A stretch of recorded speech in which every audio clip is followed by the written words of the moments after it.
ओम शांति। आज 22 सितंबर 2021 के बाबा के मधुर महावाक्य सुनेंगे। और आज की मुरली में बाबा ने एक बहुत सूक्ष्म बात समझाने के लिए इशारा दिया है। बाबा कहे, कई लोग जब आते हैं तो ब्रह्मा के चित्र को देखकर मूंझते हैं, सोचते हैं यही भगवान है। तो बाबा कहे, इस पर स्पष्ट समझाने देनी है कि ब्रह्मा ही आदि सो अंत, ये अंतिम जन्म है और उसका पहला जन्म श्री कृष्ण का है। वही अनेक जन्म पुनर्जन्म लेकर के ये कलयुग के अंत में आकर के ब्रह्मा बने हैं। ये पतित है, वो पावन है। और परमात्मा जो सर्व का पिता है, भगवान है, वो इस कलयुग के अंत समय में ही इसके तन में प्रवेश करते हैं। बाकी ब्रह्मा कोई भगवान नहीं है। तो बाबा कहे, इस रहस्य को तुम्हें सबके सामने स्पष्ट करना है। सुनते हैं बाबा के मधुर महावाक्य। ओम शांति। मीठे बच्चे, इस बेहद के ड्रामा में हीरो हीरोइन का पार्ट तुम्हारा है, बाप का नहीं। बाप के पास सिर्फ पतितों को पावन बनाने का हुनर है। शिव बाबा के पास सिर्फ पतितों को पावन बनाने का हुनर है। प्रश्न है आज की मुरली से, ब्रह्मा के चित्र को देख जो प्रश्न उठाते हैं उन्हें कौन सा राज समझाना है? उत्तर है, उन्हें समझाओ कि यह आदि सो अंत वाली आत्मा है। जो फर्स्ट प्रिंस श्री कृष्ण है, उनके ही लास्ट जन्म में बाप आते हैं। ये पतित तन है, उन्हें ही पावन बनना है। यह कोई भगवान नहीं। भगवान तो एवर प्योर है, उसने इनके तन का आधार लिया है। आज की मुरली से पहले गीत बजा है, मुखड़ा देख ले प्राणी जरा दर्पण में, कितना पाप है कितना पुण्य है। ओम शांति। बाप ने बच्चों को समझाया है कि शांति के लिए कोई बाहर दर दर धक्का नहीं खाना है। जैसे हठयोगी सन्यासी समझते हैं। क्या समझते हैं सन्यासी लोग? गृहस्थ व्यवहार में रहते शांति मिल नहीं सकती। शांति जंगल में मिलती है, इसलिए वो घर बार छोड़ करके जंगल की ओर जाते हैं। परंतु बाप समझाते हैं, शांति वहां भी नहीं मिल सकती, जंगल में भी नहीं है। इस पर एक कहानी व दृष्टांत सुनाते हैं कि रानी के गले में हार पड़ा था और ढूंढती थी बाहर। ऐसे शांति तो तुम्हारे गले में पड़ी है, बाहर कहां ढूंढते हो? बाप आकर समझाते हैं, बच्चे तुम आत्मा का स्वधर्म है ही शांत। यह शरीर तो तुम्हारी कर्मेंद्रियां है, जिससे तुमको पाठ बजाना पड़ता है। आत्मा तो अविनाशी है। आत्मा कोई छोटी बड़ी नहीं होती है, न विनाश होती है। हाँ, आत्मा पतित बनती है, इनको ही पावन बनना होता है। आत्मा को पहले किशोर शरीर मिलता है।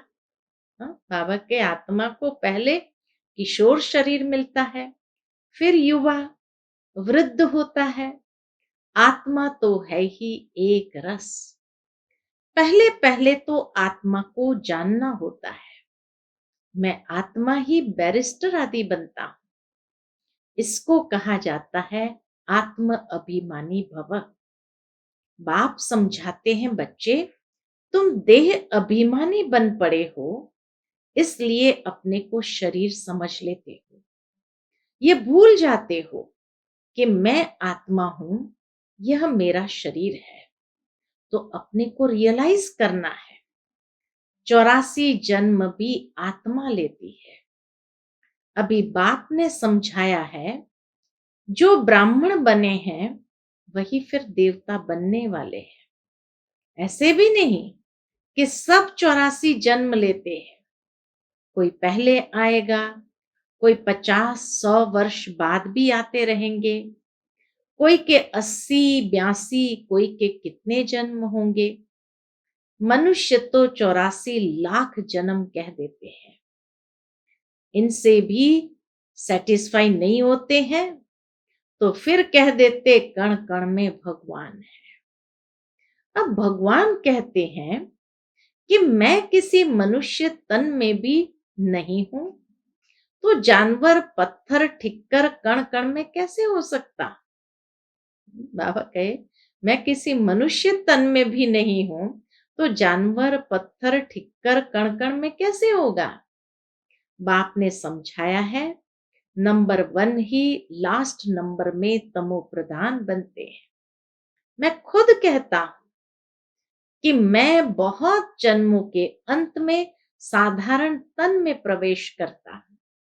जिसने पूरे 84 जन्म लिए हैं वह तो जरूर पतित होगा, पावन तो हो नहीं सकता। बाप खुद कहते हैं पहले नंबर में है श्री कृष्ण फर्स्ट प्रिंस, श्री नारायण तो बाद में बनता है जब बड़ा होता है। वह भी 20-25 वर्ष कम हो जाते हैं। नारायण बाद में बनता तो 20-25 वर्ष कम हो जाते हैं। श्री कृष्ण के ही संपूर्ण 84 जन्म कहेंगे, उनके भी पूरे 84 जन्म नहीं कहेंगे। लक्ष्मी नारायण के नंबर 1 है श्री कृष्ण, बल वही फिर स्वयंवर बाद नारायण बनते हैं। परंतु हिसाब तो बच्चों से करना है ना, बचपन की अवस्था से करना है। पूरे 84 जन्म 5000 वर्ष श्री कृष्ण के ही कहेंगे। तो बाप बैठ समझाते हैं मैं कल्प कल्प उसी ही तन में आता हूं जिसका आदि से लेकर अंत तक पाठ है। दूसरे कोई में आ नहीं सकता। हिसाब है ना, ब्रह्मा ही पहला नंबर ठहरा, मैं और कोई में आ कैसे सकता। तुमसे बहुत लोग पूछते हैं सिर्फ एक ही ब्रह्मा में क्यों आते हैं, परंतु ये हिसाब है ना, ये हिसाब परमात्मा का है। ये समझने की बातें हैं। गाया भी हुआ है ब्रह्मा द्वारा स्थापना करते हैं, विष्णु व शंकर द्वारा स्थापना नहीं करते। यह और कोई का काम नहीं है। मनुष्य रचता और रचना को नहीं जानते हैं। यह भी ड्रामा में नूंद है। बनी बनाई बन रही, अब कुछ बननी नाही। चिंता ताकि कीजिए जो अनहोनी होए। यह अभी की बात है। जो अनहोनी होती उसकी चिंता क्यों, क्योंकि बनी बनाई बन रही है। तो इसीलिए बाबा कहे ये अभी की बात है। जो होनी है वही होती है, वह बदल नहीं सकती। आज जो कुछ होता है फिर 5000 वर्ष बाद होगा। बाबा ने समझाया भी था, कोई भी बात ऐसी देखो तो बोलो यह कोई नई बात नहीं, 5000 वर्ष पहले भी हुआ था। एकदम ऐसा लिख दो। फिर भल व आकर पूछे, लिखने में कोई हर्जा नहीं। बाबा के लिखने में कोई हर्जा नहीं है। यह लड़ाई पहले लगी थी, नथिंग न्यू। महाभारत की लड़ाई 5000 वर्ष पहले भी हुई थी। क्रिश्चियन ने भारत में आकर राज्य छीना, नथिंग न्यू। फिर कल्प बाद भी ऐसा ही होगा। यह वर्ल्ड की हिस्ट्री, ज्योग्राफी रिपीट होती रहती है। अब फिर से आदि सनातन देवी देवता धर्म की स्थापना हो रही है। जिनके 84 जन्म पूरे हुए हैं वही पहले नंबर में लक्ष्मी नारायण बनेंगे। यह सब राज बाप ही बैठ समझाते हैं। बाप कहते हैं मैं मनुष्य सृष्टि का बीज रूप हूं। इनको उल्टा झाड़ कहा जाता है। इस कल्प वृक्ष की आयु 5,000 वर्ष है। स्वास्तिका में 4 भाग एक जैसे देखेंगे। युग भी इक्वल है, उसमें फर्क नहीं पड़ता। बाप समझाते हैं कि देखो दुनिया में तो क्या क्या हो रहा है। कोई मून में जाते हैं, कोई आग पर, कोई पानी पर चलना सीखते हैं। यह सब है फालतू, इससे कोई भी फायदा नहीं। अच्छा, पानी पर चल लिया क्या होगा उससे, आग पर चल लिया क्या होगा, उससे कोई प्राप्ति थोड़ी है। तो बाबा कहे इससे कोई फायदा नहीं। फायदा किसमें है? पावन बनने में। मनुष्य पावन बन मुक्ति जीवन मुक्ति में तो जा नहीं सकते। बाबा कहे मनुष्य पावन बन मुक्ति जीवन मुक्ति में तो जा नहीं सकते हैं। आग पर चल लिया उससे पावन थोड़ी बनेंगे, पानी पर चल लिया उससे पावन थोड़ी बनेंगे, और मुक्ति जीवन मुक्ति को थोड़ी पाएंगे। तो पावन बनते हैं तो मुक्ति जीवन मुक्ति को प्राप्त करते हैं, नहीं तो कैसे जा सकते हैं। तो इसीलिए बाबा कहे मनुष्य पावन बन मुक्ति जीवन मुक्ति में तो जा नहीं सकते। आग पर चलने से कोई पावन बन जाएंगे, मुक्ति जीवन मुक्ति में चले जाएंगे, ऐसा नहीं हो सकता। कुछ भी करे परंतु वापस घर जा नहीं सकते। आत्मा को अपना घर और बाप का घर भूल गया है। आत्मा अपने को ही भूल देह अभिमानी बन पड़ी है। फिर मंदिरों में जाकर महिमा गाते हैं, आप सर्वगुण संपन्न, हम नीच पापी है, अपनी ग्लानि करते हैं। बाप तो कभी पुजारी नहीं बनते।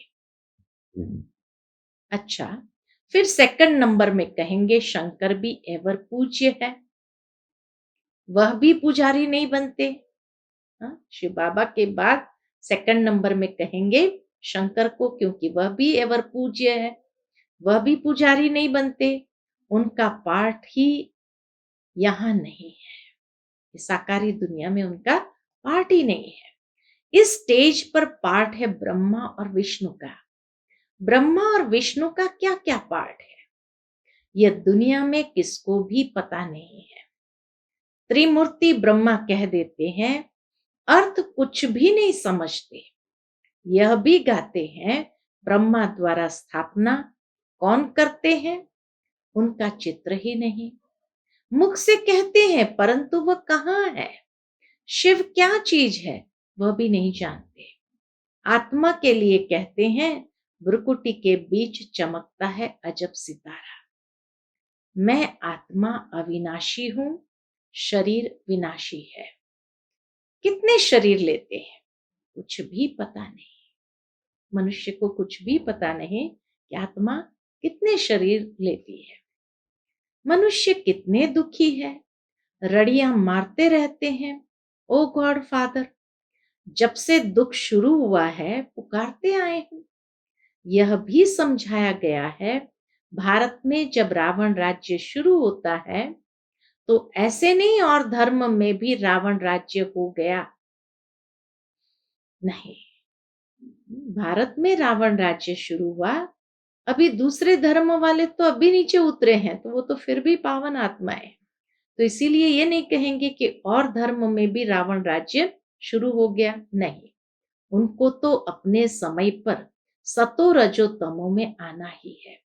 ये कहानी सारी भारत पर है, वह तो बाई प्लॉट है। बाप बीच में ही आते हैं, बाप बीच में ही आते हैं। भारत जब तमो प्रधान बन जाता है तो फिर सारा झाड़ तमो प्रधान बन जाता है। उनको भी सुख दुख भोगना है। झाड़ में नए नए पत्ते निकलते हैं तो बड़े शोभनीक होते हैं। नयों को फिर सतो रजो तमो में जरूर आना है। पिछाड़ी में जो जाते हैं उनका कुछ मान रहता है। बाबा कहे पिछाड़ी में जो आते हैं ऊपर से तो पावन आत्माएं नीचे उतरी हुई है, तो उनका कुछ मान रहता है। एक जन्म में भी सतो रजो तमो से पास कर सकते हैं। एक जन्म में भी ये चारों अवस्था से गुजर सकते हैं, सतो, सेमी सतो, रजो, तमो। परंतु उनकी कोई वैल्यू नहीं रहती। एक जन्म की क्या वैल्यू? वैल्यू तो उनकी है जो हीरो हीरोइन का पार्ट बजाते हैं। ऐसे नहीं कहेंगे बाबा ही हीरो हीरोइन का पार्ट बजाते हैं, बाबा के लिए नहीं कह सकते हैं। वह तो आकर बाबा का पार्ट ही क्या है, हीरो हीरोइन का नहीं है। वह तो आकर पतितों को पावन बनाते हैं, खुद पतित नहीं बनते हैं। तुम पतित से पावन बनने की मेहनत करते हो। श्रीमत पर राजयोग से ही राज्य लिया था, अभी तुम फिर ले रहे हो। बाबा कहते हैं मैं तो राज्य नहीं करता हूं, तुमको राजाओं का राजा बनाता हूं। अब दुनिया में मनुष्य कहते तो बहुत है, भगवान वाच मैं तुमको राजाओं का राजा बनाता हूं, परंतु उनका अर्थ न खुद समझते हैं न किसको समझा सकते हैं। भगवान वाच तो जरूर भगवान आया था तब तो कहा होगा ना। हे बच्चों, भारत में ही शिव जयंती शिवरात्रि मनाते हैं। बाप आते भी भारत खंड में है। बाबा कहते बाप आते भी है भारत खंड में। भारत ही अविनाशी खंड है, उनकी महिमा बहुत भारी है। जैसे बाप की महिमा अपरंपार है, वैसे भारत की महिमा भी अपरंपार है। भारत में ही परमपिता परमात्मा आकर सब मनुष्य मात्र की सदगति करते हैं, सबको सुख देते हैं। उनका बर्थ प्लेस भारत है। भारत ही प्राचीन देश है। भगवान राजयोग सिखलाने भारत में ही आया था, परंतु कृष्ण को भगवान कह देने से उनकी सारी महिमा नहीं रही है। तो गलती एक ही हो गई कि कृष्ण को भगवान कह देने से उनकी महिमा नहीं रही है। भगवान तो है ही एक, उनको ही सतगुरु कहा जाता है, बाकी गुरु तो ढेर है। कोई धंधा सिखलाने वाले को भी गुरु कह देते हैं। आजकल तो सबको अवतार मान लेते हैं, कुछ भी समझते नहीं। जब बिल्कुल पतित बन जाते हैं तब पुकारते हैं बाबा आकर हमको पावन बनाओ। बाप ही आकर सच्ची सच्ची अमर कथा सुनाते हैं। अब तुम्हारी बुद्धि में है कि हम 84 जन्मों में कैसे आते हैं। पहले अच्छा जन्म, फिर उतरते आएंगे। दुनिया की भी उतरती कला होती है। मनुष्य की बुद्धि सतो रजो तमो बनती है। सतयुग से फिर थोड़ी थोड़ी उतरती कला शुरू हो जाती है। चढ़ती कला तेरे भाने सर्व का भला। सर्व का सदगति दाता तो एक बाप है ना। वो गुरु लोग तो सिर्फ शास्त्र सुनाते हैं, सुनते सुनते गिरते ही आए हैं। बेहद का बाप आकर बच्चों से पूछते हैं मैं तुमको इतना शाहूकार बनाकर गया, इतने हीरे जवाहरों के महल देकर गया, वह सब कहाँ गया। बाबा हिसाब पूछते वह सब कहाँ गए। लौकिक बाप बच्चों को पैसे देते हैं, लेकिन बच्चे पैसे बर्बाद कर देते हैं तो बाप बुलाकर पूछते हैं तुमने इतना पैसा कहाँ बर्बाद किया। बच्चों के पास पैसे होने से उड़ाते बहुत है। बाप धर्मात्मा है, बच्चे विलायत में जाकर लाखों रुपए उड़ा आते हैं। बाप कुछ कर नहीं सकता।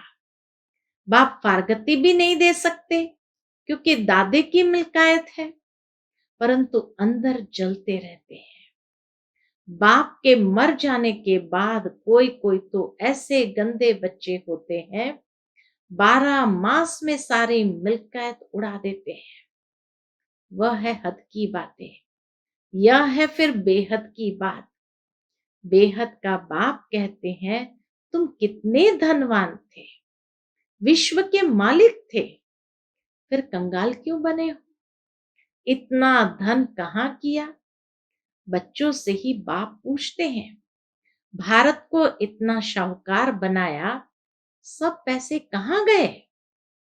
फिर बाप ही बैठ समझाते हैं कि कहाँ गए सारे पैसे, भक्ति मार्ग में कितना खर्चा करते हैं, शास्त्र आदि के पिछाड़े कितना खर्चा करते हैं, माथा भी टेकते गए, टिप्पण भी घिसते गए, पैसे आदि सब कुछ गंवा बैठे।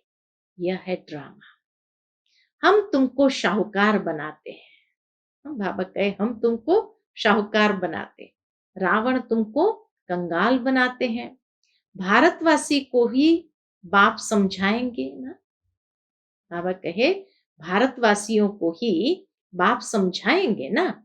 भारत ही सोने की चिड़िया थी, इतना धन था जो दूसरे धर्म वाले लूट कर ले गए। ख्याल तो करो, भारत क्या था? यह भी ड्रामा बना हुआ है। भारत ही हेवन, भारत ही हेल, अभी है नर्क। इसलिए बाबा ने सीढ़ी भी ऐसी बनवाई है जो कोई भी समझे हम पतित है। छोटे छोटे बच्चों को भी चित्र पर समझाया जाता है ना। नक्शे बिगर बच्चे क्या समझे। बाप ही आकर पतित से पावन बनने की सहज युक्ति बताते हैं। सहज से सहज भी है, डिफिकल्ट से डिफिकल्ट भी है। सतयुग में देही अभिमानी रहते हैं, आत्मा समझती है अब शरीर बड़ा हुआ है, ये पुराना चोला छोड़ दूसरा लेना है। जैसे साक्षात्कार हो जाता है, अब जाकर बच्चा बनना है। पुरानी खाल छोड़ देते हैं। यहां कोई मरता है तो रोते भी है, बैंड बाजा भी ले जाते। सतयुग में तो खुशी से एक शरीर छोड़ दूसरा लेते हैं, तो शादमाना मनाते हैं। वहां तो मृत्यु भी महोत्सव हो जाता है, शादमाना मनाते हैं। यहाँ कितना अफसोस करते हैं। कोई मरता है तो कहते हैं स्वर्ग पधारा, तो इसका मतलब नरक में था ना। अभी तुम पुरुषार्थ कर रहे हो स्वर्गवासी बनने के लिए। बाप तुमको स्वर्गवासी बनाते हैं। बाप आते ही है जीवन मुक्ति देने, रावण के बंधन से छुड़ाए जीवन मुक्त करते हैं। बाप कहते हैं मैं कल्प पहले मुआफिक आकर राजयोग सिखाता हूं। कल्प कल्प ब्रह्मा के ही तन में आता हूं। तुमको ब्राह्मण जरूर बनना है। यज्ञ में ब्राह्मण तो जरूर चाहिए ना। यह है राजस्व अश्वमेघ अविनाशी ज्ञान यज्ञ। इस रथ को स्वाहा करना है। शरीर रूपी रथ को स्वाहा करना अर्थात देह अभिमान को स्वाहा करना है। अश्व इस रथ को कहा जाता है। राजस्व यानी स्वराज्य के लिए यह सब अश्व शरीर इसमें स्वाहा होने हैं। आत्मा तो स्वाहा नहीं होगी। आत्माएं हिसाब किताब चुकतू कर चली जाएगी, फिर नए सिर सबका पाठ शुरू होगा। इनको कहा जाता है हिस्ट्री ज्योग्राफी रिपीट। बाप आते ही है नई दुनिया स्थापन कर पुरानी दुनिया खलास करने। ये एक ही महाभारत लड़ाई है जो शास्त्रों में गाई हुई है। तो समझाना चाहिए इस लड़ाई से ये स्वर्ग के द्वार खुलते हैं, इसलिए इनका गायन शास्त्रों में है। अच्छा, मीठे मीठे सिकिलते बच्चों प्रति माता पिता बाप दादा का याद प्यार और गुड मॉर्निंग। रूहानी बाप की रूहानी बच्चों को नमस्ते। हम सब रूहानी बच्चों की रूहानी माता पिता बाप दादा को याद प्यार गुड मॉर्निंग और नमस्ते नमस्ते। शुक्रिया बाबा, शुक्रिया। आज की मुरली से धारणा के लिए मुख्य सार है। पहली पॉइंट, बीती बातों का कभी भी चिंतन नहीं करना। जो बात बीत गई, नथिंग न्यू समझ भूल जाना है। दूसरी पॉइंट, इस राजस्व अश्वमेघ यज्ञ में अपना तन मन धन सब स्वाहा कर सफल करना है। इस अंतिम जन्म में संपूर्ण पावन बनने की मेहनत करनी है। आज का बाबा का मधुर वरदान हम बच्चों के प्रति है, मास्टर त्रिकालदर्शी बन, हर कर्म युक्ति युक्त करने वाले, कर्म बंधन मुक्त भव। मास्टर त्रिकालदर्शी बन, हर कर्म युक्ति युक्त करने वाले, कर्म बंधन मुक्त भव। जो भी संकल्प, बोल व कर्म करते हो, वह मास्टर त्रिकालदर्शी बनकर करो, तो कोई भी कर्म व्यर्थ व अनर्थ नहीं हो सकता। त्रिकालदर्शी अर्थात साक्षीपन की स्थिति में स्थित होकर कर्मों की गुह्य गति को जानकर इन कर्मेंद्रिय द्वारा कर्म कराओ, तो कभी भी कर्म के बंधन में नहीं बंधेंगे। हर कर्म करते कर्म बंधन मुक्त कर्मातीत स्थिति का अनुभव करते रहेंगे। आज का बाबा का स्लोगन है, जिनके पास हद के इच्छाओं की अविद्या है, वही महान संपत्तिवान है। जिनके पास हद के इच्छाओं की अविद्या है, वही महान संपत्तिवान है। अच्छा, ओम शांति।